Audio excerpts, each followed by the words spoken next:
এই বাংলাদেশের মানুষ শান্তি চায়, বাংলাদেশের মানুষ উন্নয়ন চায়, অগ্রগতি চায়। এই জনসভা প্রমাণ করেছে এই বাংলাদেশের মানুষ আর পিছন দিকে ফিরে যেতে চায় না। এই বাংলাদেশের মানুষ হরতাল অবরোধের নামে জ্বালাও পোড়াও মানুষকে হত্যা করা এটা পছন্দ করে না, সেটা আজকে এই সমাবেশের মাধ্যমে প্রমাণ করেছে। আজকে আমাদের মাননীয় প্রধানমন্ত্রী বঙ্গবন্ধু কন্যা জননেত্রী শেখ হাসিনার নেতৃত্বে যেভাবে দেশ উন্নয়ন অগ্রগতির দিকে এগিয়ে যাচ্ছে, চরম দরিদ্র দেশ থেকে আজকে মধ্যম দেশের দিকে আমরা দ্রুত এগিয়ে যাচ্ছি। আজকে উন্নয়নশীল রাষ্ট্র হিসেবে আমরা স্বীকৃতি পেয়েছি। যে বাংলাদেশ ছিল এক সময় ব্যর্থ রাষ্ট্র হিসেবে বিশ্বের কাছে পরিচিত, আজকে সেই বাংলাদেশ সফল রাষ্ট্র হিসেবে বিশ্বের দরবারে প্রতিষ্ঠিত হয়েছে। যে বাংলাদেশ ছিল দুর্নীতিতে পরপর 5 বার বিশ্বের 1 নম্বর রাষ্ট্র, আজকে সেই বাংলাদেশ অর্থনৈতিকভাবে স্বাবলম্বী হয়ে আমরা বিশ্বের কাছে উন্নয়নের রোল মডেল হিসেবে বিবেচিত হচ্ছি। এটা সম্ভব হয়েছে আজকে আমাদের মাননীয় প্রধানমন্ত্রী বঙ্গবন্ধু কন্যা জননেত্রী শেখ হাসিনার নেতৃত্বের কারণে। এই বাংলাদেশে এক সময় বিশ্বের মানুষ হতাশা ব্যক্ত করেছিলেন যে বাংলাদেশের আর কোনো ভবিষ্যৎ নেই, অথচ এখন বিশ্বের অর্থনীতিরা বলছেন যেভাবে বাংলাদেশ দ্রুত এগিয়ে যাচ্ছে, যদি এই ধারা অব্যাহত থাকে তাহলে বাংলাদেশ 2031-এর মধ্যে মধ্যম আয়ের দেশ এবং 2041-এর মধ্যে বাংলাদেশ উন্নত দেশ হিসাবে প্রতিষ্ঠিত হবে। এ ব্যাপারে বিশ্ববাসীর অভিমত ব্যক্ত করেছেন। প্রিয় বন্ধুরা আমার, আজকে জননেত্রী শেখ হাসিনার উন্নয়ন আজকে দৃশ্যমান, মানুষ তোরা সুফল ভোগ করছে।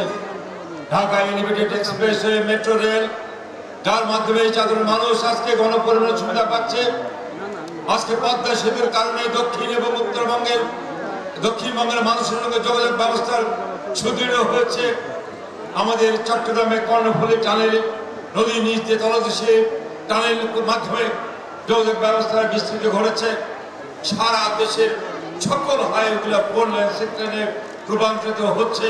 অধিকাংশ কাজ হয়েছে এবং দ্রুত আরো কাজ এগিয়ে যাচ্ছে। সবই সম্ভব হয়েছে আজকে প্রধানমন্ত্রী শেখ হাসিনার কারণে। আজকে যখন দেশ দ্রুত উন্নয়নের দিকে এগিয়ে যাচ্ছে, ঠিক সেই সময় আমরা লক্ষ্য করি আবারও সেই 71-এর পর শক্তি জামাত এবং তাদের দোসর বিএনপি তারা আবারও ষড়যন্ত্রে লিপ্ত হয়েছে। তারা নতুন করে আন্দোলন করতে চায়। আমরা জিজ্ঞাসা, কিসের আন্দোলন আপনারা করতে চান? কি বক্তব্য আপনাদের? কি চান আপনারা? দেশবাসী জানতে চায় আপনাদের আন্দোলনের কি হেতুটা কি? আপনারা এর আগে বলেছিলেন যে এই সরকারের পরিবর্তন আপনারা চান। সরকারের পরিবর্তন করতে হলে নির্বাচনের মাধ্যমে পরিবর্তন সম্ভব। নির্বাচন ছাড়া কখনো কোনো সরকার গঠন হয় না, বৈধভাবে হয় না। আর একটা আছে অগণতান্ত্রিক পন্থায় সরকার করা, যেটা তাদের এই বিএনপি জামাতের প্রভু পাকিস্তানের সেই দেশে ওইটা প্রচলিত আছে। এই বাংলাদেশের জনগণ কখনো অগণতান্ত্রিক পন্থায় এদেশে সরকার দেখতে চায় না, বিএনপি নির্বাচনে অংশ নেয় না। ওনারা মুখে বলেন গণতন্ত্রের কথা, গণতন্ত্রের দাবি নিয়ে নাকি আন্দোলন করছেন। গণতন্ত্রের একটা বড় অংশ হচ্ছে নির্বাচন। স্থানীয় নির্বাচনের মাধ্যমে যেমন স্থানীয় সরকারকে শক্তিশালী করা যায়, জনপ্রতিনিধি নির্বাচিত করে স্থানীয় পর্যায়ে জনগণের ভাগ্য পরিবর্তনের কাজ করা যায়, ঠিক তেমনি জাতীয় সংসদ নির্বাচনের মাধ্যমে নতুন নির্বাচিত সরকার গঠন করা যায়। এর বাইরে তার কোনো পথ খোলা নেই। তাহলে আপনারা আন্দোলন করেন, নির্বাচন আসলে নির্বাচন করেন না, তাহলে আপনাদের আন্দোলনের হেতুটা কি? এটাই আজকে জনগণের কাছে বড় প্রশ্ন হয়ে দেখা দিয়েছে। এর মধ্যে যে পরিষ্কার হয়ে যায় বিএনপির আন্দোলন, বিএনপির এই রাজনৈতিক কর্মসূচি এটা কোনো গণতন্ত্রের জন্য নয়। বিএনপির এই কর্মসূচি এই দেশের উন্নয়নের জন্য নয়। তাদের সমস্ত কর্মসূচির পিছনেই হচ্ছে ষড়যন্ত্র আছে।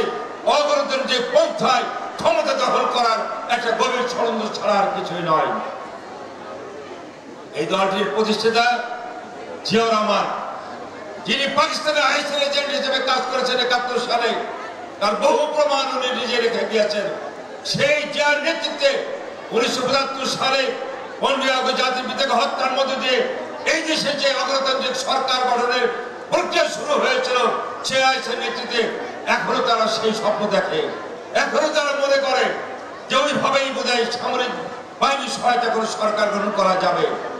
আমরা আজকে সবার থেকে পরিষ্কার ভাবে জানিয়ে দিতে চাই, যারা এখনো স্বপ্ন দেখেন, যারা ষড়যন্ত্র করছেন, বিদেশি প্রভাব সহায়তায় ভাবছেন সরকার পতন ঘটে নতুন কোন অসামরিক সরকার গঠন করা যাবে, আপনাদের এই স্বপ্ন দুঃস্বপ্ন হয়ে যাবে, বিবেচিত থাকবে।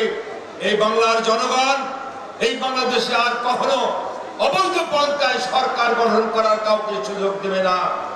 যারাই ষড়যন্ত্র করছে তাদেরকে অতীতে যেমন রাজপথে শিক্ষা দিয়েছে, এদেশের জনগণ প্রত্যাখ্যান করেছে, ভবিষ্যতেও যদি এই সরকারের উন্নয়ন অগ্রগতিকে ব্যাহত করে কোনো অশুভ চক্রান্তে লিপ্ত হয় তাহলে জনগণ আবারও সেই চক্রকে প্রতিহত করেই এদেশের গণতন্ত্রের ধারা অব্যাহত রাখবে। আওয়ামী লীগের নেতৃত্বে যদি শেখ হাসিনার নেতৃত্বে। আমি শেষ করার আগে আমি আহ্বান জানাবো, ভাই বোনেরা আমার, আজকে মোহাম্মদপুরে এই জনসভা প্রমাণ করেছে এই দেশের মানুষ এখনো উন্নয়ন অগ্রগতির পক্ষে, শেখ হাসিনার পক্ষে সেটা প্রমাণ করেছে। এইভাবে সারা দেশের মানুষ যদি ঐক্যবদ্ধ হন, ঐক্যবদ্ধ থাকেন, তাহলে বিএনপি জামাত সহ যে সমস্ত চক্র এই পশ্চিমা শক্তি সহ অশুভ চক্রান্তে লিপ্ত আছেন তাদের এই অশুভ চক্রান্ত কখনো কোনোদিন বাস্তবায়ন হবে না। যদি শেখ হাসিনার নেতৃত্বে সকল চক্রান্তকে ধ্বংস করে দিয়ে আমরা দেশকে এগিয়ে নিয়ে যাব উন্নয়ন এবং অগ্রগতির পথে, যে স্বপ্ন বঙ্গবন্ধু দেখছিলেন সেই স্বপ্নের বাংলাদেশ গড়ার লক্ষ্য নিয়ে আসুন আজকে আমাদের সকলের এটাই হোক অঙ্গীকার, আমরা সকল শর্তকে রুখে দিয়ে যদি শেখ হাসিনার নেতৃত্বে আমরা বাংলাদেশকে এগিয়ে নিয়ে যাব উন্নয়ন অগ্রগতির ধারায়, সেটাই হোক আমাদের কাম্য। জয় বাংলা, জয় বঙ্গবন্ধু।